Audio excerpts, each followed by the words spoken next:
박진우는 크리스탈 샹들리에의 부드러운 불빛이 가득한 아늑하고 호화로운 강남의 레스토랑에 앉아 있었다. 그는 맞은편에 앉은 두 번째 부인 서연을 바라보았다.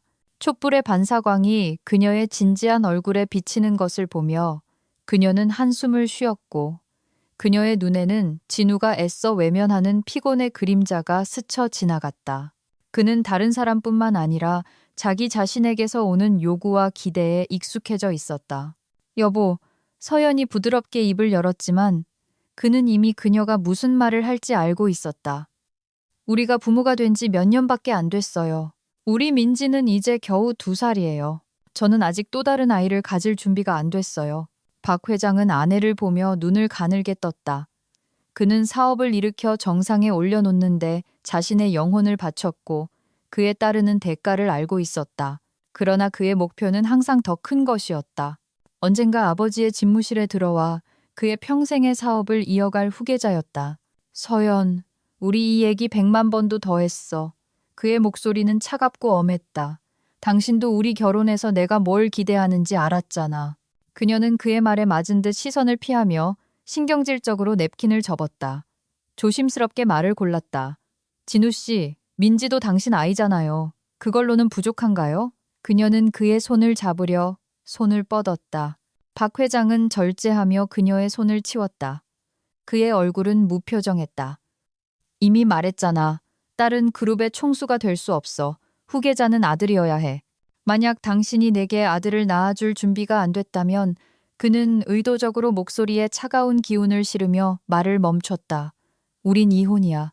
서연은 당황하여 입술을 살짝 벌린 채 두려움과 고통으로 심장이 죄어오는 것을 느꼈다. 그가 고집이 세다는 것은 알았지만 이 정도일 줄은 몰랐다. 당신은 마치 내가 후계자를 낳기 위한 도구인 것처럼 말하네요. 그녀의 목소리는 떨렸지만 그녀는 애써 버티려고 했다. 이건 결혼이고 가족이잖아요. 우리 서로 사랑하잖아요. 그는 대답할 가치가 있는지 결정하려는 듯 잠시 침묵했다. 선택은 당신에게 있어, 서연. 내 꿈을 실현하도록 돕든지 아니면 더 이상 여기에 당신 자리는 없어. 그리고 떠나기로 결심한다면 단 한 푼의 지원도 기대하지 마. 그는 감정 없이 말하며 냅킨으로 입을 닦았다. 서연은 침묵했다. 그 말들은 차가운 칼처럼 그녀를 꿰뚫었다. 남편에 대한 사랑이 씁쓸함과 고통, 분노와 절망과 뒤섞여 어떻게 대답해야 할지 몰랐다. 그러나 그녀는 침착함을 유지했고 단지 그녀의 손가락만이 냅킨 끝을 부주의하게 움켜쥐고 있었다. 진우는 고개를 살짝 기울여 그녀를 바라본 후 집으로 돌아가기로 결정했다. 서연은 레스토랑을 나왔다. 발걸음은 마치 발밑에 돌이 깔린 듯 무거웠다. 밤은 그녀의 영혼에 깃든 어둠을 감쌌다. 그는 절대로 자기 말을 바꾸지 않을 거야. 이 말들은 깊은 상처처럼 그녀의 의식에 새겨졌고 그녀의 심장은 두려움과 당혹감으로 죄어왔다. 진우 씨, 그가 차로 향할 때 그녀는 그의 등 뒤에서 조용히 불렀다. 정말 나한테 이렇게 할 수 있어요? 그러나 그는 아무 대답도 하지 않았다. 그의 어깨는 긴장되어 있었고 그녀는 그가 자신의 말을 듣고 싶어 하지 않는다는 것을 알았다. 약한 모습을 보이지 않으려 주먹을 꽉 쥔 채 진우는 차에 탔고 그들이 집에 도착했을 때 그녀는 절망에 휩싸였다. 그녀는 옷도 벗지 않고 서둘러 침실로 향했다. 문이 둔탁한 소리를 내며 닫히면서 마치 그녀를 세상과 단절시키는 것 같았다. 안에서는 비명을 지르고 싶었지만 대신 그녀는 침대 가장자리에 앉아 바닥을 응시했다. 순간들은 길게 늘어졌고 머릿속에는 진우의 말이 울려 퍼졌다. 만약 네가 내게 후계자를 낳아줄 수 없다면 우린 이혼이야. 세상이 산산조각 나는 것 같았다. 그녀는 무슨 일이 일어났는지 이해하려고 애썼다. 그녀가 사랑했던 남편, 그가 어떻게 그런 말을 할 수 있었을까? 한편 진우는 자신의 서재로 돌아와 가장 좋아하는 안락의자에 앉아 머리카락에 손을 파묻었다. 책상 위에는 그날 미처 정리하지 못한 서류들이 놓여 있었지만 이제 그것들은 중요하지 않은 것 같았다. 그는 시가를 꺼내 불을 붙이고 천천히 그 향기를 들이마시며 커져가는 짜증을 억누르려 했다. 연기가 방을 채우며 그가 선호하는 분위기, 즉 독립, 힘, 통제를 만들어냈다. 저것 좀 봐. 진우는 시가 향기를 들이마시며 연기가 천장으로 피어오르는 것을 보며 중얼거렸다. 아무것도 부족한 것 없이 살면서 코를 킁킁거리고 있잖아. 아들 낳는 게 그렇게 어려워? 그의 생각은 분노로 가득했고 머릿속에는 서연에 대한 원망이 점점 더 깊어졌다. 그는 그녀가 어머니 역할에 몰두하며 시간을 낭비하는 것을 보았다. 그것이 그를 화나게 했다.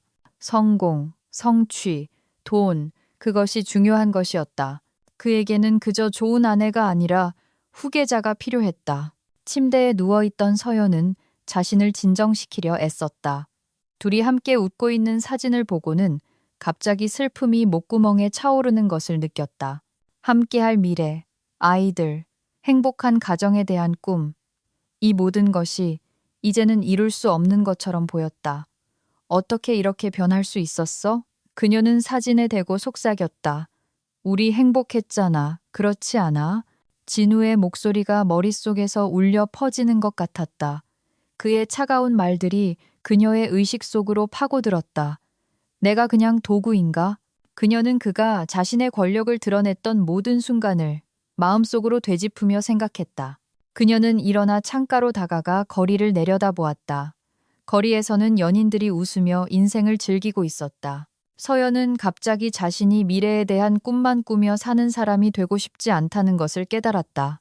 그녀는 진우가 아들을 낳는 것뿐만 아니라 가족이 자신에게 얼마나 중요한지를 알아주기를 원했다. 용기를 내어 그녀는 다시 침실을 나와 서재로 향했다. 진우는 생각에 잠겨 있었다. 그의 얼굴에는 결단과 자신감이 어려 있었다. 서연이 문을 두드리고 대답을 기다리지 않고 안으로 들어갔다. 진우 씨, 그녀는 침착함을 유지하려 애쓰며 말했다. 우리 얘기 좀 해야겠어요. 진우는 그녀를 쳐다보았지만 그의 표정은 여전히 단호했다. 그는 시가를 내려놓고 그녀가 무슨 말을 하려는지 가늠하려는 듯 고개를 기울였다. 당신이 걱정하는 거 이해해요. 그녀는 올바른 단어를 고르려 애쓰며 시작했다. 하지만 당신이 원하는 대로 그냥 아들을 낳을 수는 없어요. 내가 당신을 사랑하지 않는다거나 우리 가족이 중요하지 않다는 뜻이 아니에요. 가족이 중요하다면 왜 나를 위해 그걸 해줄 수 없는 거지? 그의 목소리는 칼날처럼 날카로웠다. 서연은 모욕감이 끓어오르는 것을 느꼈다. 그게 그렇게 간단하다고 생각해요? 그녀는 목소리를 높여 대답했다. 당신은 내가 어떻게 느끼는지 한 번도 물어본 적 없어요. 당신은 그저 요구만 하잖아요. 그런데 당신은 무엇을 줄 준비가 되어 있나요? 진우는 분노가 속에서 들끓는 것을 느끼며 그녀에게서 시선을 떼었다. 그는 다시 시가에 불을 붙였고 연기가 그를 감싸며 자신감을 주었다. 나는 당신에게 모든 것을 주고 있어. 그는 턱을 악물며 말했다. 나는 이 사업을 일으켰고 우리 삶을 보장했어. 뭐가 더 필요해? 당신은 이해하지 못해요. 그녀는 감정의 목소리가 떨리며 말을 이었다. 나는 요구가 아니라 지지가 필요해요. 우린 계약 관계가 아니라 결혼한 사이예요. 진우 씨. 그는 일어나 재떨이에 시가를 던졌다. 둔탁한 소리가 났다. 결혼은 책임이야, 서연. 이 시간이 헛되이 지나가게 둘 수 없어. 나에게는 꿈이 있고 당신이 그 꿈을 함께 나누길 원해. 나는 할 수 없어요. 그녀는 돌아서서 나가려고 속삭였다. 나는 당신이 원하는 그런 사람이 될 수 없어요. 진우는 모든 것이 통제불능 상태가 되는 것을 느꼈다. 그는 누군가가 자신의 결정에 저항하는 것에 익숙하지 않았다. 그의 자존심이 들끓었다. 네가 그걸 할 수 없다면 아마 넌 정말 나에게 어울리지 않는 사람일 거야. 그는 경멸하며 말했다. 그 말은 채찍처럼 내리쳤다. 서연은 멈춰섰다. 심장이 죄어왔다. 이런 일이 일어나고 있다는 것을 믿을 수 없었다. 두려움이 그녀를 덮쳤다. 이것이 끝이라는 진우가 자신의 의견을 바꾸지 않을 것이라는 두려움이었다. 나는 그저 당신이 사랑이 단지 기대만이 아니라는 것을 알아주길 바랄 뿐이에요. 그녀는 눈에 눈물이 고이며 말했다. 당신은 내가 어떻게 느끼는지 한 번이라도 생각해 본 적 있어요? 네, 감정 따위는 논하고 싶지 않아. 내가 어떻게 느끼는지는 알잖아. 진우는 무관심하게 그녀를 보며 소리쳤다. 네가 내가 원하는 것을 줄 수 없다면 우리는 함께 행복할 수 없어. 그녀는 돌아서서 나갔고 그를 분노와 절망 속에 홀로 남겨두었다. 서연은 침실로 돌아왔다. 이번에는 무엇을 해야 할지 몰랐다. 그녀의 마음은 산산조각 났고 생각은 혼란스러웠다. 그녀는 침대에 쓰러져 담요를 덮고 그들이 어떻게 이 지경에 이르렀는지 생각했다. 그들의 관계에서 사랑과 존경이 사라져버린 것일까? 매 순간이 길게 느껴졌고 마침내 그녀는 내일은 다른 날이 되기를 바라며 잠이 들었다. 그러나 그녀의 마음속에는 이미 그들의 관계가 결코 예전 같을 수 없다는 생각이 자리 잡고 있었다. 박 회장 댁의 아침은 평소와 같이 갓 내린 커피 향과 부엌에서 풍겨오는 계란말이 냄새로 시작되었다. 주방 아주머니가 아침 식사를 준비했고 서연은 이미 온 가족을 식탁에 모았다. 밝은 만화 캐릭터 냅킨으로 장식된 어린이용 식탁에는 어린 딸 민지가 호기심 가득한 눈으로 죽이 담긴 그릇을 쳐다보고 있었다. 서연은 딸을 다정하게 바라보았다. 그녀의 머리카락은 아침 햇살에 햇살처럼 빛났다. 민지야, 밥 먹자. 그녀는 딸을 돕기 위해 몸을 숙이며 말했다. 아침 잘 먹는 게 얼마나 중요한지 알지? 식탁 반대편에 앉아있던 진우는 딸을 흐뭇하게 바라보았다. 딸의 즐거운 얼굴을 볼 때면 그의 마음은 온기로 가득 찼다. 그러나 그 감정은 금세 사라졌다. 서연의 표정은 변해 있었고 그것이 그를 불안하게 만들기 시작했다. 어제 우리 얘기 생각해봤어? 그는 뉴스 피드를 훑어보던 태블릿을 내려놓으며 엄하게 물었다. 그의 목소리는 아침바람처럼 차가웠다. 서연은 고개를 들어 그의 시선을 마주했다. 그녀는 이 질문이 구름처럼 그들 위에 드리워져 있다는 것을 알고 있었다. 여보, 우리 나중에 얘기하면 안 될까요? 그녀는 그의 분노를 유발하지 않도록 부드럽게 대답하려 애썼다. 그녀는 그들 사이의 긴장을 느끼며 입술을 깨물었다. 우리 사이의 모든 것이 잘 풀려서 민지가 온전한 가정에서 자라길 바라요. 진우는 그녀의 말을 받아들이며 고개를 끄덕였지만 그의 눈에는 확신이 없었다. 그는 포크를 들고 접시에서 눈을 떼지 않고 먹기 시작했고 침묵이 다시 부엌을 채웠다. 민지는 부모님 사이에 무슨 일이 일어나고 있는지 이해하지 못한 채 죽을 가지고 놀며 즐겁게 웃었다. 엄마, 보세요. 그녀는 죽이 남은 숟가락을 들어 올리며 소리쳤고 얼굴에 흔적을 남겼다. 서연은 미소를 지었다. 딸에 대한 사랑으로 마음이 가득 찼지만 억압된 감정을 떨쳐버릴 수 없었다. 우리 딸은 정말 화가 내. 그러나 진우는 그녀의 감탄을 공유하지 않았다. 그는 생각에 잠겨 계속 씹었다. 그의 내면에서는 상반된 감정이 타오르고 있었다. 한편으로는 민지를 사랑했지만 다른 한편으로는 후계자에 대한 그의 요구는 여전히 유효했다.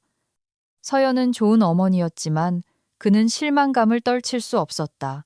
아, 서연이 말했다. 당신도 뭔가 말 좀 해봐요. 회사 일은 어때요? 우리 오랫동안 얘기 안 했잖아요. 그는 그녀를 쳐다보고는 퉁명스럽게 대답했다.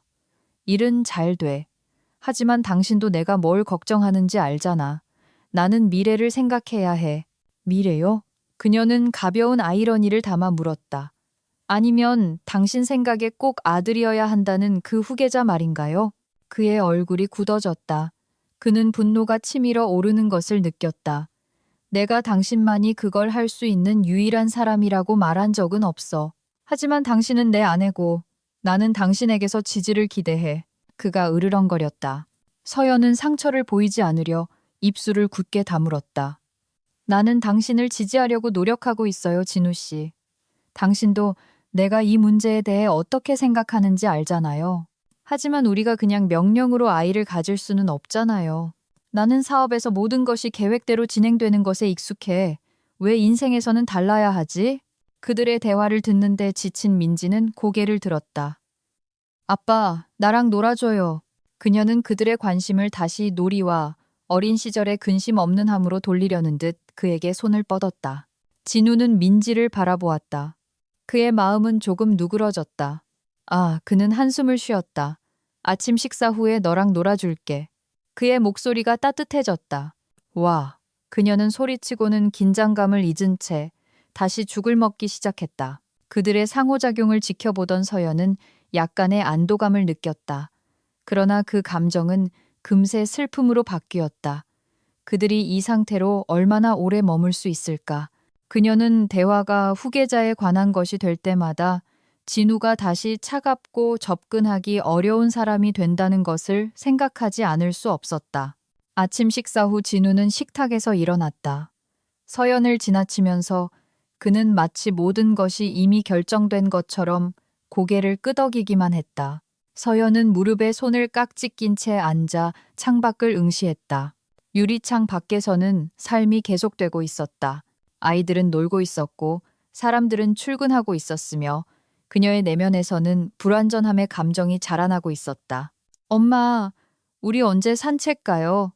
민지가 숟가락을 내려놓으며 물었다. 곧 아가야. 서연은 딸에게 돌아서며 대답했다. 아침 다 먹고 나면 엄마가 종이로 얼룩말 만드는 법 보여줄게. 와, 민지는 즐겁게 킥킥거렸다. 서연은 딸에게 집중하려고 노력했지만 진우와의 대화에 대한 생각은 여전히 그녀를 괴롭혔다. 그녀의 마음은 슬픔으로 죄어왔다. 그녀는 진우가 그녀가 줄 수 없는 것을 기대하고 있다는 것을 알았지만 그럼에도 불구하고 그녀는 곁에 있고 싶었다. 결국 그들은 식탁을 치웠고 민지는 엄마를 놀이방으로 끌고 갔다. 엄마, 얼룩말 만들어요. 그녀는 눈을 반짝이며 소리쳤다. 그래, 민지야, 만들자. 서연은 그녀의 고집을 받아들이며 미소를 지으며 대답했다. 그들은 색종이, 마커, 장난감에 둘러싸여 바닥에 앉았다. 서연은 딸에게 종이 접는 법을 설명하기 시작했지만 그녀의 생각은 여전히 방황하고 있었다. 그들은 모양을 자르기 시작했고 곧 방은 웃음소리로 가득 찼다. 갑자기 초인종이 울렸다. 손님인가 봐. 서연이 말했다. 그녀는 일어나 문으로 다가가 열었다. 문턱에는 익숙한 모습이 서 있었다. 오랫동안 보지 못했던 그녀의 친구 마리나였다. 그녀의 얼굴은 미소로 빛났고 손에는 장난감이 든 봉지가 들려 있었다. 안녕. 민지에게 줄 깜짝 선물을 좀 가져왔어. 그녀는 집 안으로 들어오며 말했다. 어떻게 지내? 서연은 기쁨이 마음을 채우는 것을 느꼈다. 마리나, 와줘서 정말 고마워. 우리 지금 막 예술 활동을 하고 있었어. 그녀는 친구를 껴안으며 말했다. 와, 너희들 정말 재미있게 노는구나. 친구는 민지 옆바닥에 앉으며 대답했다. 안녕 꼬마 예술가. 오늘 뭐 만들고 있니? 얼룩말 만들고 있어요. 소녀는 종이 조각을 가리키며 즐겁게 대답했다. 마리나는 감탄하며 그녀의 작품을 바라보았고 곧 그들의 활동에 동참하기 시작했다. 서연은 긴장이 풀리는 것을 느꼈고 잠시나마 걱정을 잊을 수 있었다. 그러나 서재에서 돌아온 진우를 보았을 때 그의 얼굴에는 기쁨이 없었다. 그는 마리나에게 절제된 고개짓만 하고는 부엌으로 사라졌다. 마리나는 서연에게 짧은 시선을 던지며 그녀의 눈에서 희미한 슬픔을 발견하고는 부드럽게 거의 속삭이듯 물었다. 서연아, 무슨 일 있어? 좀 속상해 보이는데. 서연은 방을 생각에 잠긴 듯 둘러보았고 그녀의 손은 무심코 찻잔을 더 세게 쥐었다. 어디서부터 시작해야 할지 모르겠어. 그녀는 한숨을 쉬었다. 진우 씨, 그는 뭔가 달라졌어. 마치 매일 우리 사이에 벽이 자라나는 것 같아. 얼마 전에 얘기를 나눴는데 내가 어떻게 생각하는지 전혀 신경 쓰지 않는 것 같았어. 마리나는 친구에게서 눈을 떼지 않고 고개를 끄덕이며 듣고 있다는 것을 알렸다. 우리는 미래에 대해, 우리에게 민지가 있다는 것에 대해 이야기했어. 하지만 그는 급하게 후계자가 필요하대. 마치 나를 여자가 아니라 그냥 후계자를 낳아줄 누군가로 보는 것 같아. 서연은 시선을 돌리며 말을 이었다. 마리나는 서연의 손을 쥐며 그녀가 곁에 있다는 것을 알려주었다. 그래서 그가 뭐라고 했어? 서연은 진우의 말을 떠올리며 얼굴을 찌푸렸다. 그는 냉정했어. 내가 준비가 안 됐다면 자기가 원하는 것을 얻을 다른 방법을 찾겠다고 했어. 하지만 이건 계약이 아니라 우리 결혼이잖아. 서연아, 마리나는 목소리에 걱정을 담아 시작했다. 어쩌면 그는 그냥 자기 일에 몰두해 있는 걸지도 몰라. 알잖아, 진우 씨는 항상 사업가였잖아. 아마도 이 프로젝트에 대한 그의 열정이 너희에게 어떤 영향을 미쳤을 거야. 서연은 소파 등받이에 기대어 눈을 감았다. 피로가 몰려오는 것을 느꼈다. 알아, 마리나. 그녀는 속삭였다. 하지만 난 이렇게 살 수 없어. 그가 자신의 계획과 사업을 우리 결혼보다 나보다 더 중요하게 생각하는 것 같아. 이건 그냥 그의 취미가 아니야. 그는 이 후계자에 집착하고 있어. 마치 그것이 그의 인생의 목표인 것처럼. 마리나는 눈썹을 치켜들며 어깨를 으쓱했다. 하지만 넌 그에게 중요하잖아. 서연아. 그와 얘기해서 네가 어떻게 느끼는지 설명해 보는 게 어때? 서연은 씁쓸하게 미소를 지었지만 그녀의 눈에는 슬픔이 스쳐 지나갔다. 마리나, 이미 시도해봤어. 그는 내 말을 듣지 않아. 그리고 나는 무서워. 마리나는 친구를 껴안았다. 무서워하지 마. 네가 들을 자격이 있다는 것을 이해해. 서연은 조용히 고개를 끄덕였다. 그녀의 눈이 희미한 눈물로 반짝였다. 그들은 서연이 진정할 시간을 주며 몇 분간 침묵했다. 점심때 진우는 중요한 회의를 위해 사무실로 갈 준비를 했다. 서연은 그가 떠나는 것을 보며 자신만의 생각에 잠겨 혼자 남았다. 진우의 차가 문 밖으로 사라지자 서연은 손에 약간의 떨림을 느끼며 피아노 앞에 앉았다. 그녀는 몇 달 동안 연주하지 않았지만 멜로디를 시작하자 마음이 점차 진정되는 것을 느꼈다. 진우는 넓은 집무실로 들어갔다. 그곳에는 그의 동업자 최 이사가 기다리고 있었다. 최 이사는 50대 남성으로 고상한 흰머리와 엄격한 얼굴 특징을 가지고 있었다. 최 이사는 진우의 오랜 동업자이자 친구였으며 이 프로젝트에서 많은 어려움을 함께 겪었다. 그들은 막대한 이익을 가져다 줄 수 있는 심각한 잠재력을 보았다. 진우는 즉시 본론으로 들어가 최 이사에게 서류 팝구를 건넸다. 최 이사님, 이 프로젝트는 어떤 실수도 용납해서는 안 된다는 것을 아실 겁니다. 이 혁신 기술 덕분에 우리는 엄청난 돈을 벌 수 있을 겁니다. 그는 마치 가장 은밀한 것에 대해 이야기하는 것처럼 목소리를 약간 낮추며 말했다. 최 이사는 서류를 검토하기 시작했다. 그는 몇 분 동안 텍스트에 몰두하며 때때로 이마를 찌푸리고 고개를 끄덕였다. 마침내 시선을 들어 그는 말했다. 네, 박 회장님, 프로젝트는 정말 흥미롭습니다. 하지만 위험도 그에 못지않다는 것을 아셔야 합니다. 그는 의자 등받이에 기대어 진우를 탐색하듯 바라보았다. 진우는 최 이사와 시선을 마주치며 고개를 끄덕였다. 알고 있습니다. 그래서 모든 세부 사항을 준비했습니다. 결과가 완벽하기를 바랍니다. 최 이사는 분명히 긴장하며 눈을 가늘게 떴다. 당신은 항상 정당화되지 않은 위험을 감수하지 않는 사람이었죠. 그는 적절한 단어를 찾으며 말했다. 왜 이 프로젝트가 투자할 가치가 있는 바로 그 프로젝트라고 생각하십니까? 진우는 깊은 숨을 들이쉬고 최 이사에게 살짝 몸을 기울였다. 이건 그냥 돈 문제가 아닙니다, 최 이사님. 이건 유산입니다. 우리 뒤에 남을 것이죠. 최 이사는 친구의 말을 평가하며 그를 주의 깊게 바라보았다. 좋습니다. 마침내 그는 고개를 끄덕였다. 하지만 해결되지 않은 문제를 남기지 않을 것이라는 확신을 갖고 싶습니다. 기술적인 부분은 어떻게 됩니까? 개발은 누가 담당하고 있습니까? 진우는 준비된 프레젠테이션이 담긴 태블릿을 손에 들고 있는 비서 민준을 집무실로 불렀다. 민준은 최 이사와 진우에게 가볍게 고개를 끄덕이고는 화면에 그래프를 보여주며 말하기 시작했다. 보시다시피 신사분들, 이 프로젝트는 생산 비용을 최소화하면서도 높은 품질을 유지할 것을 제안합니다.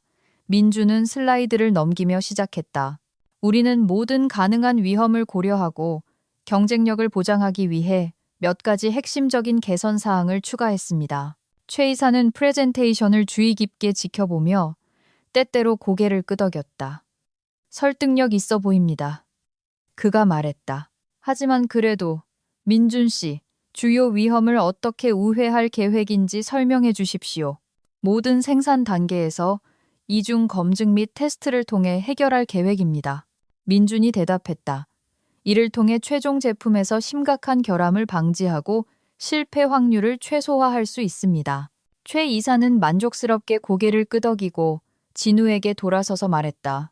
박 회장님, 저는 신제품을 좋아하지만 이 경우에는 조심해야 합니다.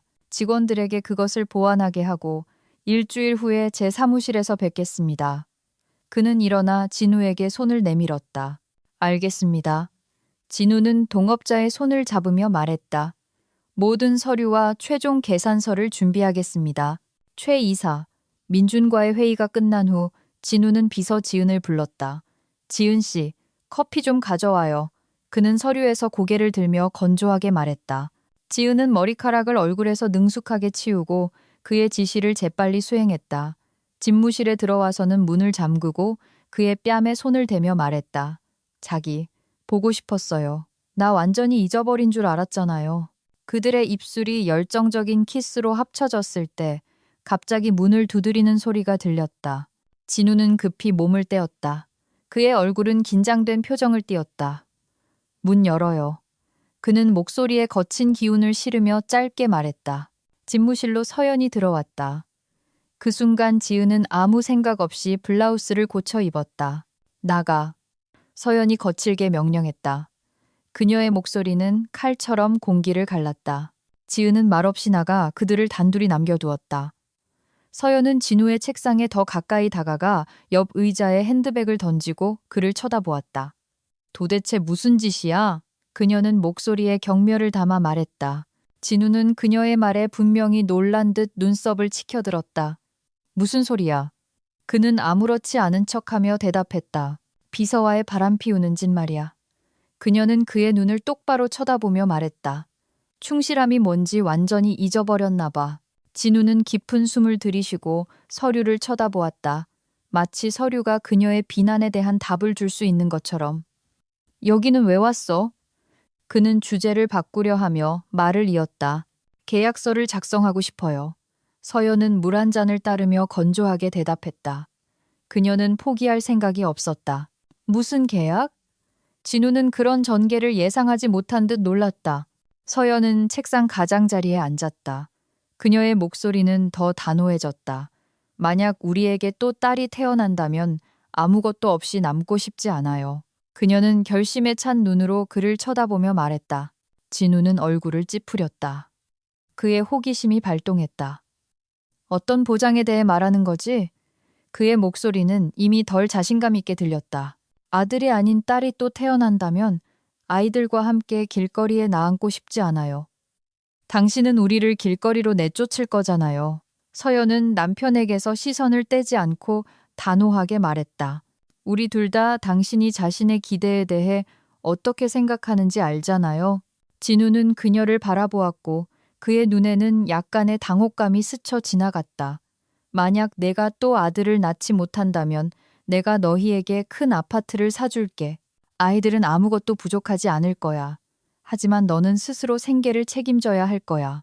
진우는 서연에게 문을 가리켰지만 그의 목소리는 그가 원했던 것보다 더 조용하게 들렸다.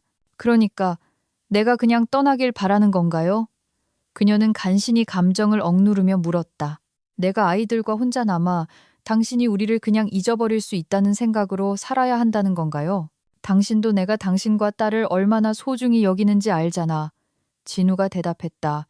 그의 목소리는 더 차분해졌지만 서연은 그것이 단지 가면일 뿐이라고 느꼈다. 나는 그냥 이런 감정에 의미가 없다고 생각해. 감정? 서연은 웃었지만 웃음소리는 씁쓸했다. 이건 그냥 감정이 아니에요. 진우 씨. 이건 우리 삶이고 우리 가족이에요. 그리고 당신은 마치 돈이 사랑과 지지를 대체할 수 있는 것처럼 돈 얘기를 하네요. 사랑과 지지? 진우는 서류 폴더 뒤로 다시 눈을 숨기며 눈을 굴렸다. 나는 당신의 삶을 책임지고 있어, 서연. 우리에게는 모든 것이 있어. 하지만 우리에게는 정말 중요한 것이 없어요. 그녀는 눈물이 눈에 차오르는 것을 느끼며 말을 이었다. 우리에게는 친밀함과 이해가 없어요.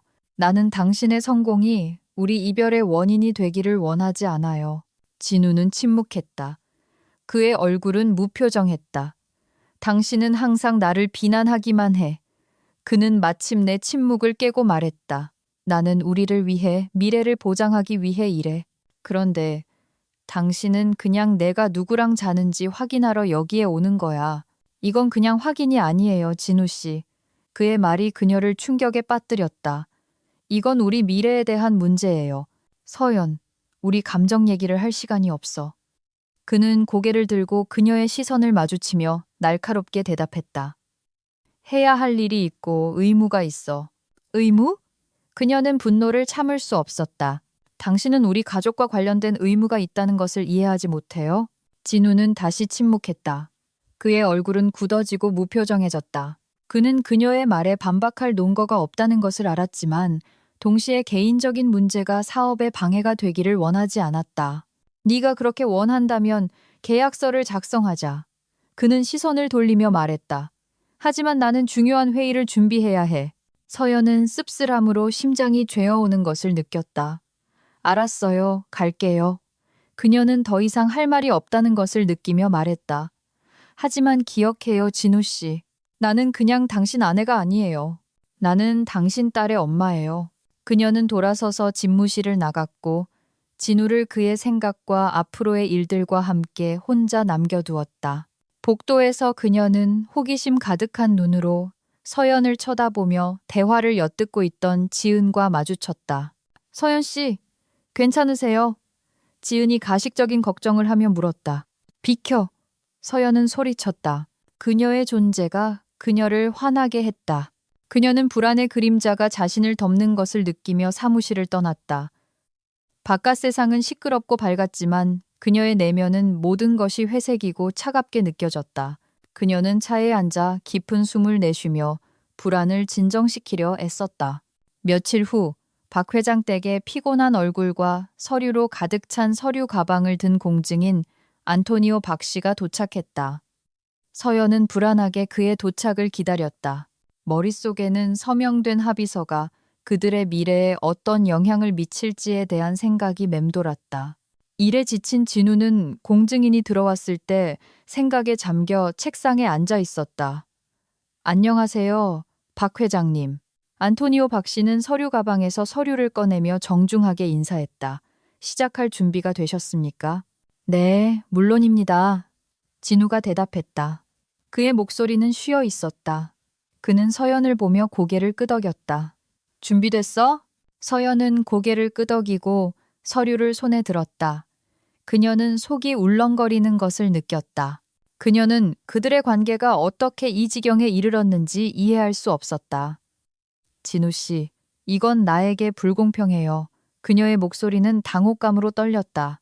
그녀는 모든 조건이 명시된 계약서를 검토하며 이 종이 한 장이 그녀의 영혼을 짓누르는 것을 느꼈다.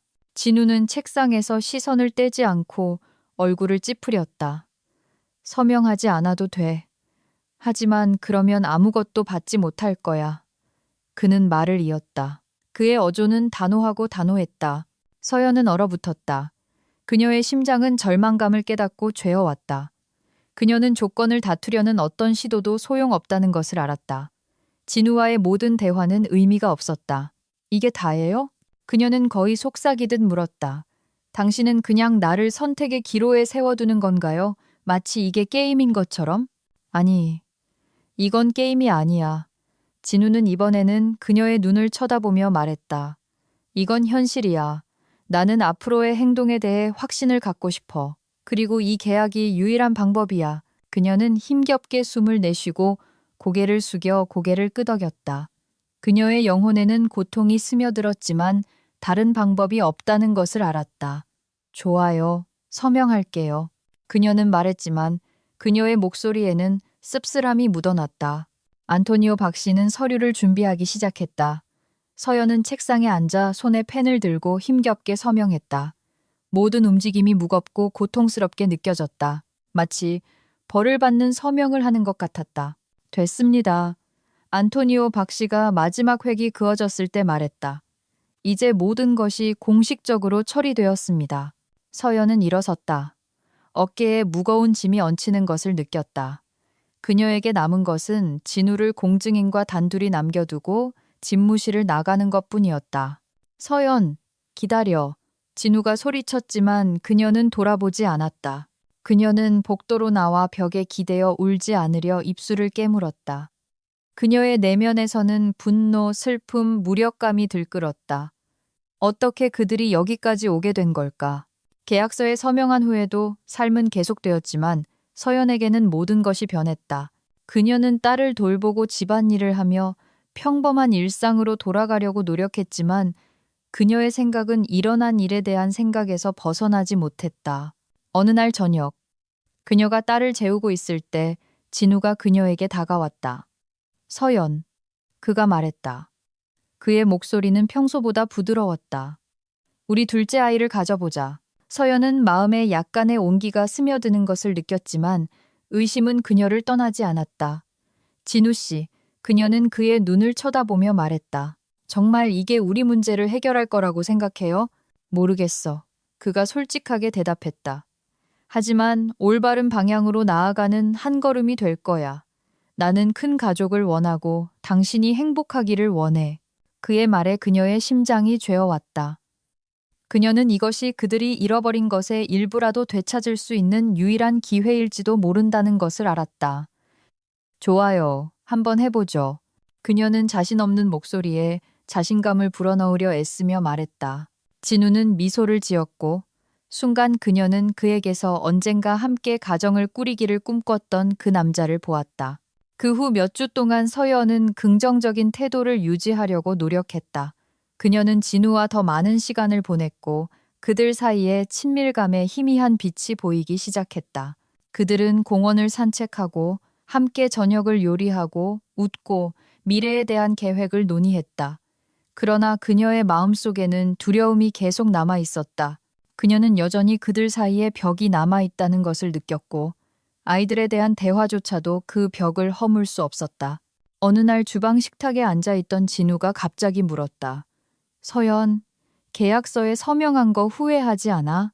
그녀는 시선을 들어 그의 통찰력 있는 시선과 마주쳤다.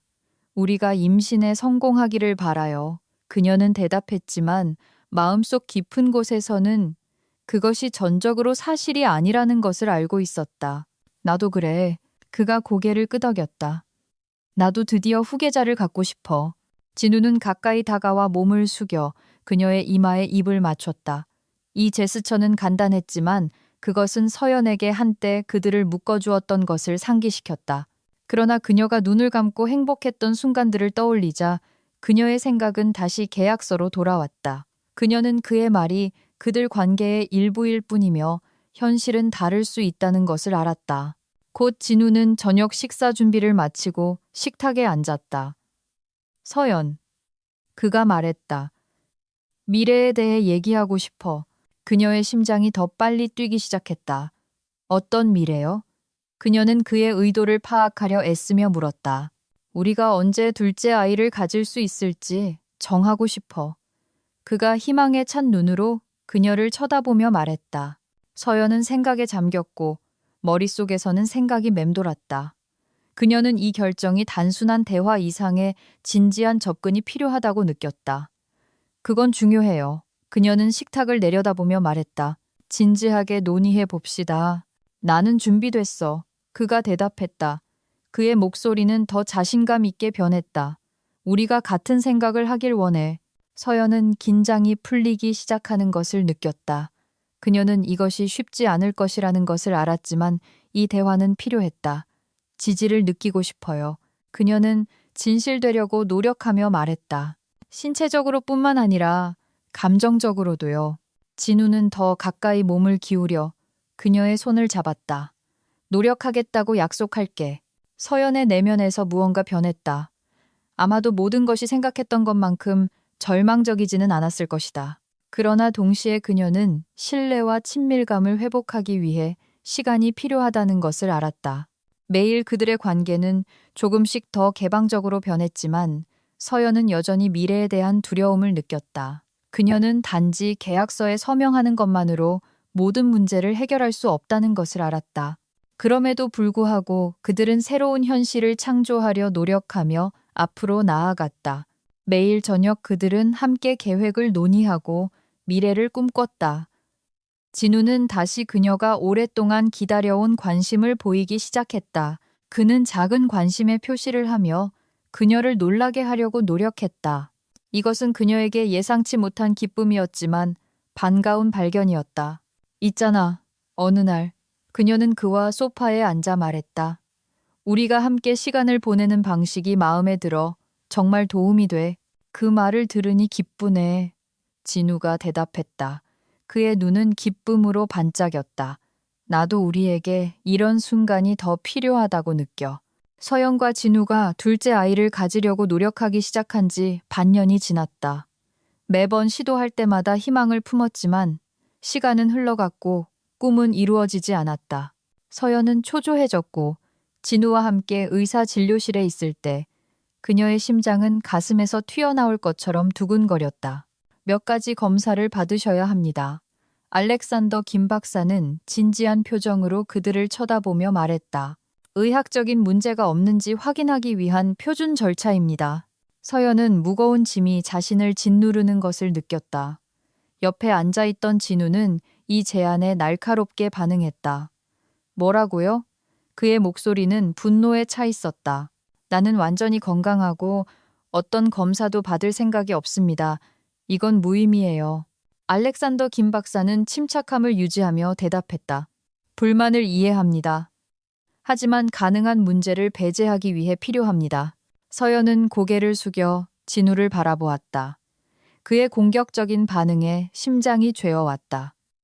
진우 씨, 어쩌면 우리, 그녀가 시작했지만 그가 그녀의 말을 가로막았다. 아니, 우리는 이 터무니없는 짓에 굴복하지 않을 거야. 그가 말했고 그의 목소리에는 분명한 짜증이 섞여 있었다. 서연은 공포에 휩싸이는 것을 느꼈다. 그녀는 이것이 상황을 파악할 수 있는 유일한 기회라는 것을 알았다. 감사합니다. 알렉산더 김 박사님. 그녀는 침착함을 유지하려 애쓰며 말했다. 남편과 얘기해 보겠습니다. 그들은 침묵 속에 병원을 떠났다. 서연은 자신을 진정시키려 노력했지만 내면은 감정으로 들끓었다. 그들이 집에 돌아왔을 때 긴장은 고조되었다. 진우는 감정을 억누르지 못하고 날카롭게 말했다. 넌 두 번째 임신도 못하잖아. 더 이상 참을 수 없어. 그의 말은 서연에게 청천벽력처럼 내리쳤다. 그녀는 숨이 막혔고 그가 어떻게 그렇게 말할 수 있는지 이해하려고 애썼다. 진우 씨. 그녀의 목소리는 눈물로 떨렸다. 이건 나만의 문제가 아니에요. 우리는 함께 해야 해요. 아니, 이건 너만의 문제야. 그가 대답했다. 그의 목소리는 더욱 날카로워졌다. 나는 팔짱 끼고 앉아서 네가 문제를 해결할 때까지 기다리지 않을 거야. 서연은 눈물이 뺨을 타고 흐르는 것을 느꼈다. 그녀는 그들의 관계가 이런 파국에 이르렀다는 것을 믿을 수 없었다. 우리 딸 민지는 어떡하고요? 그녀는 흐느끼며 물었다. 그 애는 부모 둘 다 필요해요. 진우는 대답하지 않았다. 그의 얼굴은 분노와 실망으로 일그러졌다. 너희에게 아파트는 있을 거야. 마침내 그가 말했다. 하지만 더 이상은 기대하지 마. 며칠 안에 짐 싸서 내 집에서 나가. 이것은 등 뒤에 칼을 꽂는 것과 같았다. 서연은 일어나고 있는 일을 믿을 수 없었다. 그녀의 이성은 현실을 받아들이기를 거부했다. 그녀는 진우를 공포에 질려 쳐다보며 그가 진심이라는 것을 깨달았다. 진우 씨, 제발. 그녀가 시작했지만 그가 날카롭게 그녀의 말을 가로막았다. 내 말 듣고 싶지 않아. 그가 소리쳤고 그의 목소리는 텅 빈 집안에 메아리 쳤다. 너한테 질렸어. 그의 말에 그녀는 즉시 여행 가방을 싸야 했다. 그녀는 남편이 결정을 바꾸지 않을 것이라는 것을 알았다. 짐을 쌀 때마다 진우와의 행복했던 순간에 대한 기억이 떠올랐고 마음이 찢어졌다. 민지야. 그녀는 엄마의 목소리를 듣고 방에서 나온 딸을 불렀다. 장난감 챙기자. 엄마, 무슨 일이에요? 소녀가 물었다. 그녀의 눈은 순수함으로 가득 차 있었다. 서연은 억지로 미소를 지었지만 목구멍에 덩어리가 걸려 있었다. 우리는 그냥 짐을 싸는 거야. 내 사랑. 그녀는 침착하게 말하려고 애썼다. 새 아파트고 네가 좋아하는 장난감은 다 가져갈 수 있어. 민지는 가까이 다가왔고 서연은 그녀를 껴안고 머리카락에 얼굴을 묻었다. 가고 싶지 않아요.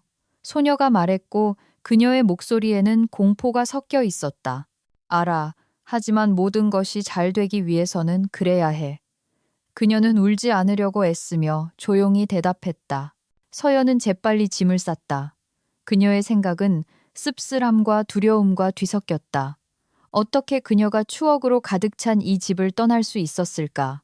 서연이 남편의 집을 떠난 지 며칠 후 그녀는 새로운 삶으로 또 다른 발걸음을 내디뎌야 했다. 새 살배기 딸 민지를 품에 안고 그녀는 상자와 정리되지 않은 짐으로 가득 찬 텅 빈 아파트로 들어섰다. 그녀는 잠든 딸을 꼭 껴안았고 그동안 참아왔던 눈물이 뺨을 타고 흘러내렸다. 우리 잘 해낼 거야, 약속할게. 그녀는 민지의 머리를 쓰다듬으며 속삭였다. 씁쓸함으로 심장이 죄어오는 것을 느꼈다. 그녀는 모든 것이 다르기를, 그들의 가족이 함께하기를 바랐다. 하지만 인생은 때때로 예측할 수 없는 길을 걷게 만든다. 문이 삐걱거리는 소리에 그녀는 생각에서 깨어났다. 서연 씨, 아직 도움이 필요하세요? 고마워요, 민준 씨.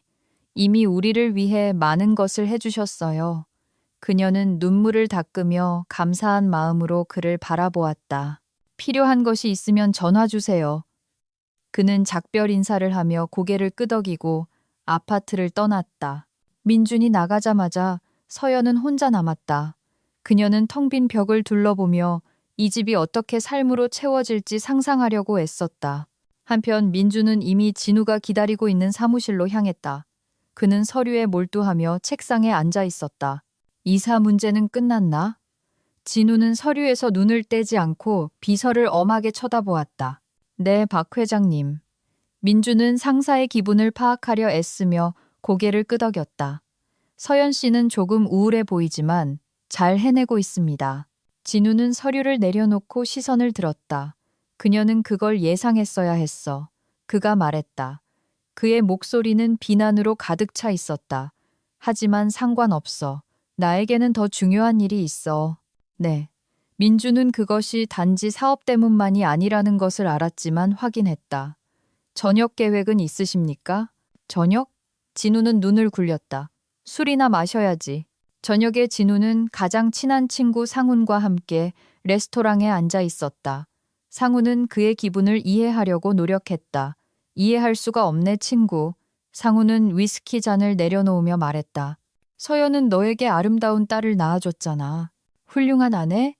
아들 하나 낳아주지 못하는 게 무슨 훌륭한 아내야? 진우는 중얼거렸다. 그의 얼굴은 분노와 실망으로 일그러져 있었다. 상우는 한숨을 쉬었다. 이제 어떡할 거야? 그는 이해할 수 없다는 듯 진우를 쳐다보며 물었다. 그냥 그렇게 그녀를 내버려 둘 수는 없잖아. 진우는 위스키를 더 따르고 생각에 잠겨 대답했다. 이 레스토랑에 처음 들어오는 여자와 결혼할 거야. 상우는 어리둥절하며 눈썹을 치켜들었다. 농담이지. 아니, 진우는 주먹을 꽉 쥐며 말했다. 나는 내 말을 지켜. 그 순간 레스토랑 문이 열리고 더러운 노숙자 여인이 들어왔다. 진우는 숨이 막혀 얼어붙었다. 진심이야? 상우는 믿을 수 없다는 듯 그를 쳐다보며 놀랐다. 이번에도 내 말을 지킬 거야? 뭐? 진우는 힘겹게 일어나며 중얼거렸다. 어쩌면 그녀가 나에게 아들을 낳아줄 유일한 사람일지도 몰라. 그는 노숙자 여인에게 다가갔다. 그의 눈은 마신 술로 반짝였다. 이봐요. 그가 시작했다. 그의 목소리는 취해서 불확실했다. 당신과 결혼할게요. 하지만 당신은 가까운 시일 내에 내게 아들을 낳아줘야 해요. 노숙자 여인은 그런 제안에 놀라 시선을 들었다. 무슨 말씀이세요? 그녀는 자신의 귀를 믿을 수 없다는 듯 물었다. 동의해요. 두 번의 기회는 없을 거예요. 진우는 당혹감을 진정시키기 위해 몇 모금 더 마시며 내뱉었다. 노숙자 여인은 무슨 일이 일어나고 있는지 이해하지 못한 채 고개를 끄덕였다. 알았어요. 그녀가 대답했다. 동의할게요. 하지만 내가 얻는 건 뭐죠? 진우는 당황했지만 너무 많이 마셔서 별로 신경 쓰이지 않았다. 당신은 내 아내가 될 거고 우리는 아들을 낳기 위해 모든 것을 할 거예요. 그는 계속 미소를 지으며 말했지만 눈에는 슬픈 빛이 서려 있었다. 상우는 어이없다는 듯 친구를 쳐다보았다. 진우, 너 미쳤어? 저 여자는 노숙자잖아. 그래도 그녀는 내가 원하는 것을 줄 수 있어. 진우는 이것이 일어나고 있다는 것을 아직도 믿을 수 없다는 듯 내뱉었다. 상우는 마침내 참지 못하고 웃음을 터뜨렸다. 너는 언제나처럼 바보야. 진우는 상훈에게 돌아섰다. 아들을 가질 기회가 있는 바보가 되는 게 똑똑하지만 텅 빈 것보다 나아. 화창한 아침 햇살이 박진우의 집을 온기로 채웠다. 그는 잠에서 깨어났다. 소피아는 아직 소파에서 담요를 덮고 잠들어 있었다. 진우는 전화를 집어들고 병원 번호를 눌렀다. 가능한 한 빨리 검사를 받아야겠어. 그는 소피아를 어떻게 지원할지 상상하며 생각했다. 몇 분 후 그들은 이미 병원으로 향하는 차 안에 있었다. 기분 어때? 진우는 창밖을 뚫어지게 쳐다보고 있는 소피아를 흘긋 쳐다보며 물었다. 괜찮아. 그녀가 대답했지만 그녀의 목소리에는 약간의 불안감이 섞여 있었다.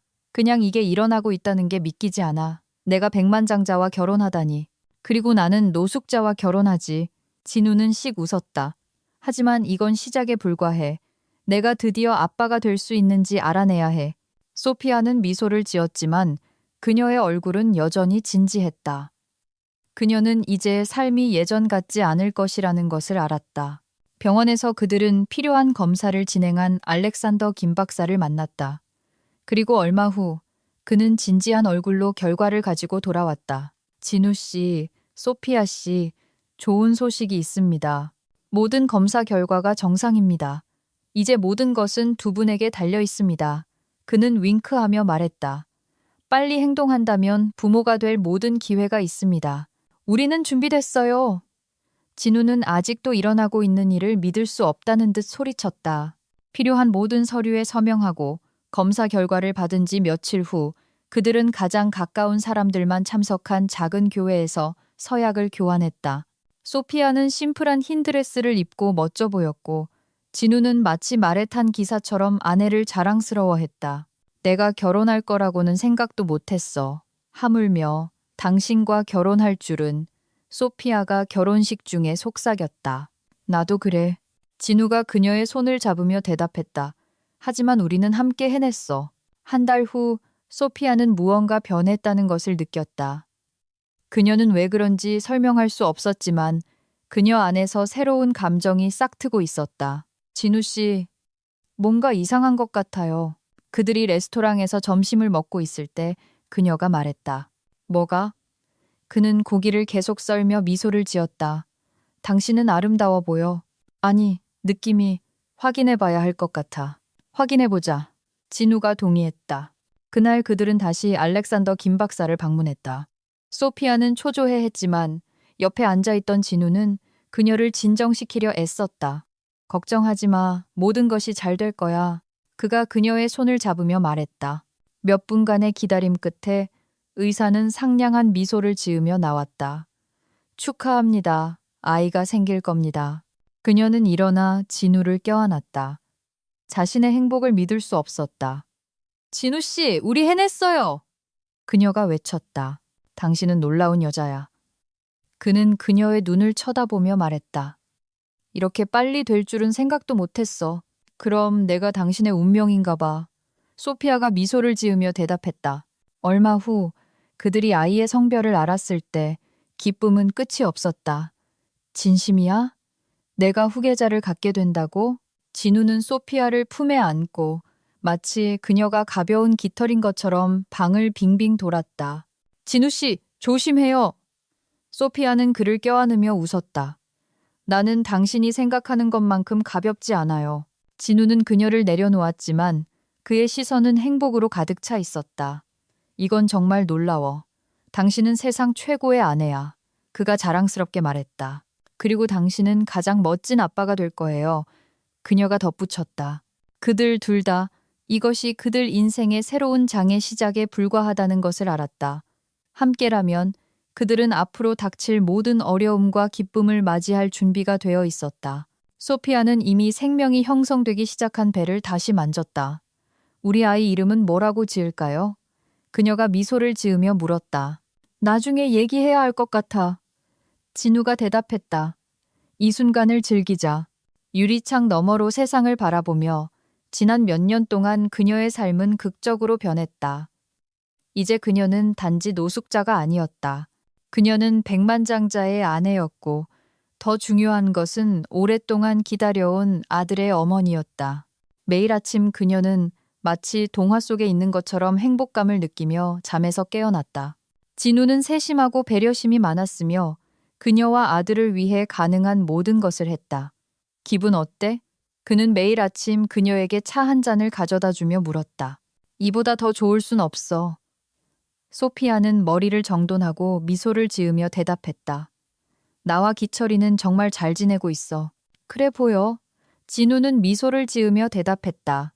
당신은 훌륭한 엄마야. 그러나 행복은 오래가지 않았다. 기철이가 자라면서 그들의 가정에 균열이 생기기 시작했다. 진우는 소피아가 아들 양육에 너무 부드럽게 접근한다는 것을 알아차리기 시작했다. 왜 그렇게 애를 싸고 도는 거야? 그는 소리쳤다. 그의 목소리는 두려움으로 떨렸다. 나는 내 사업을 이어갈 수 있는 남자가 필요해. 진우는 주먹으로 책상을 치며 소리쳤다. 그런 양육 방식으로는 그는 약골이 될 거야. 소피아는 속이 울렁거리는 것을 느꼈다. 그녀는 그들의 관계가 그렇게 멀리까지 갈 줄은 믿을 수 없었다. 논쟁은 점점 더 잦아졌고 긴장은 고조되었다. 진우 씨, 그는 이제 막 걷기 시작했어요. 그녀는 외쳤다. 내가 그와 놀아줄 때 그가 얼마나 기뻐하는지 안 보여요? 그래 보여. 하지만 인생에서 기쁨만으로는 충분하지 않아.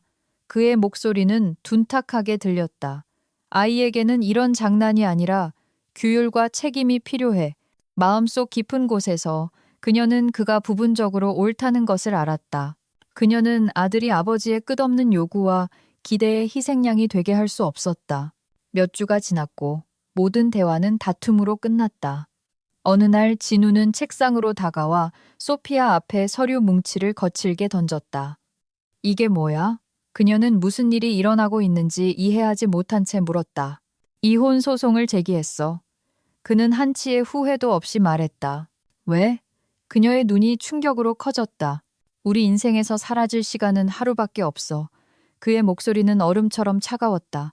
우리 아들은 어떡하고요?